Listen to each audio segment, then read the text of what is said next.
Israel अब Iran की तरफ से आने वाली सभी मिसाइल्स को हवा में नष्ट नहीं कर रहा, बल्कि अब वो सिर्फ चुन चुन कर उन्हीं मिसाइलों को नष्ट कर रहा है जो उसके सैन्य ठिकानों, बड़े बड़े शहरों या फिर रिहायशी इलाकों को निशाना बना सकती हैं।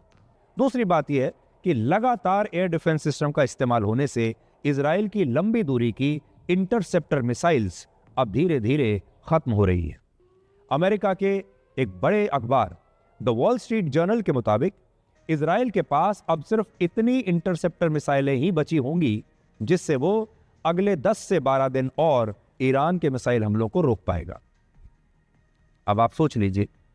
अगर अगले एक हफ्ते में यह युद्ध नहीं रुका, सीज फायर नहीं हुआ, तो इजराइल के एयर डिफेंस सिस्टम की ताकत आधी से भी कम रह जाएगी। ऐसी स्थिति में हो सकता है कि अभी तो बड़े बड़े शहर और रिहायशी इलाकों को निशाना बनाने वाली मिसाइल्स को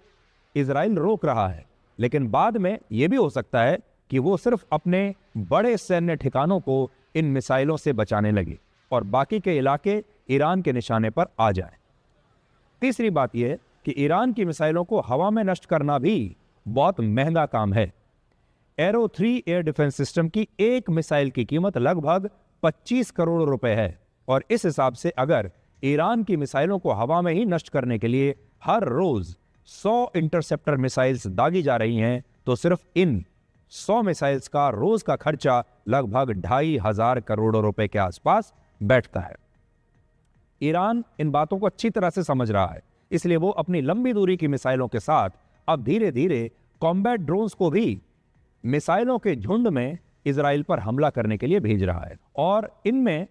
एक ड्रोन की कीमत लगभग 40 लाख रुपए के आसपास होती है। या इजराइल के सामने अब बड़ी चुनौती यह है कि इस 40 लाख रुपए के ड्रोन को हवा में ही नष्ट करने के लिए उसे 8 से 25 करोड़ रुपए की मिसाइल फायर करनी पड़ रही है।